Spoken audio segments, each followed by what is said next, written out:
করতেই হবে। এরপর সে শেল্টারে রাখা খাবার দাবারের মধ্যে থেকে কিছু কাঁচা আলু হাতে নেয় এবং সিদ্ধান্ত নেয় যে সে এখানে আলু চাষ করবে।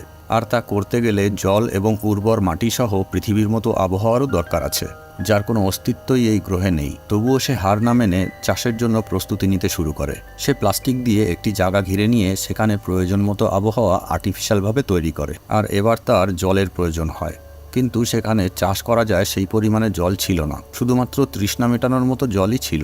কিন্তু সে জানতো যে জল কিভাবে বানাতে হয়। প্রয়োজনীয় সমস্ত উপকরণই তার কাছে মজুদ ছিল। তাই সে হাইড্রোজেনের সাথে অক্সিজেন মিলিয়ে সেটাকে জ্বালিয়ে জল বানানোর চেষ্টা করে এবং তার ফলে এক ভয়ানক বিস্ফোরণ হয়।